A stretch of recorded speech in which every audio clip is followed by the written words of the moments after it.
welcome back again to my YouTube channel. So this is the part 2 ng ginagawa natin na kung anong ginawa ko sa PRC sa Moraita sa Manila. So yun nga, after ko magpa-appointment, so syempre kinuha ko na kung anong mga dapat kong kunin.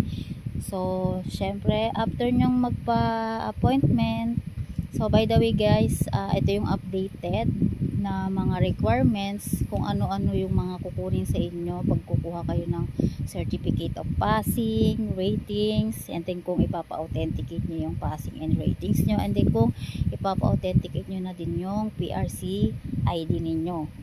So syempre unang-unang hahanapin sa inyo is yung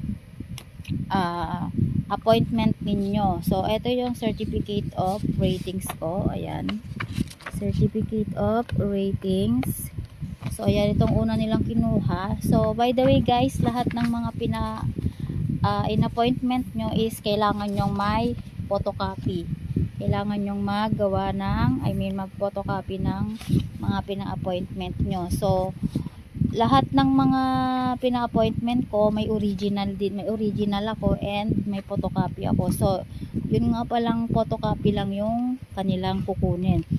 So by the way, nag-print din ako nitong pinaka-receipt niya. Kada binayaran ko yung 5 ginawa kong pa-appointment is pina-photocopy ko sila kasi yung mga photocopy yung kukunin nila. Kaya kailangan nyo siyang i-photocopy yung print EOR, ay kailangan nyo talaga siyang i-print dahil yun yung kukunin nila. So much better na din na meron kayong nasa hawak ninyo yung mga original na appointment ninyo, and then sunod dun is hanapin nila yung inyong PRC ID.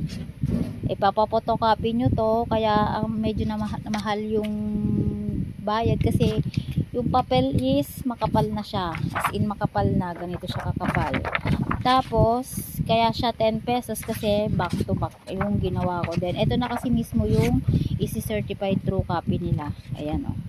Yarn. Tapos may dala din ako na doc stamp. So bali ang ginawa ko, 5 doc stamp yung dala-dala ko kasi nga kada lahat ng ginawa mong appointment is lalagyan mo ng doc stamp. So sabi nila yung napanood ko is 2 doc stamp daw kapag brown yung gagamitin sa pero pag violet is isa lang.